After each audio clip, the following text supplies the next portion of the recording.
Dopo anni di attesa, la stazione ferroviaria di Mestre Olimpia è pronta. Collocata lungo la linea Venezia-Trieste, costituisce una delle fermate di quello che era stato concepito in origine come SFMR, il sistema ferroviario metropolitano regionale. Una stazione tanto attesa, adesso speriamo che sia utilizzata e che anche le persone la utilizzino nel miglior modo possibile, facendo una mobilità sostenibile, che è quello che cerchiamo di proporre a tutti. Qua in pochi minuti si arriva al centro di Mestre a piedi e quindi penso che miglior modo per muoversi non ci sia.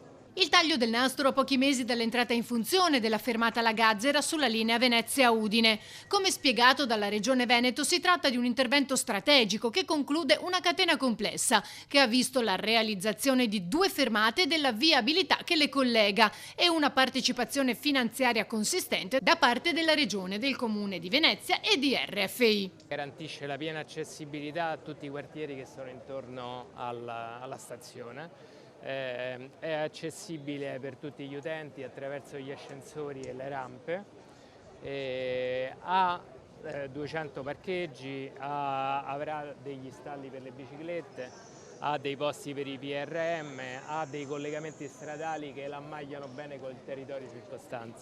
Realizzare delle nuove stazioni è importante, ma garantire un accesso facile agli utenti che abitano intorno alla stazione è ancora più importante, quindi questa stazione è stata progettata con questo intento. Garantendo maggiore sicurezza. Le stazioni, soprattutto se non funzionano, sono oggetto naturalmente di sbandati e quant'altro. Questa adesso funziona, quindi l'auspicio è che sia utilizzata e che ci sia sempre più passaggio in maniera da eliminare un po' di malintenzionati, ma cercheremo noi, la nostra parte, di farla con la polizia locale, quindi di intensificare i controlli e magari di fare anche qualche altra attività in modo da tenere distanti i malintenzionati.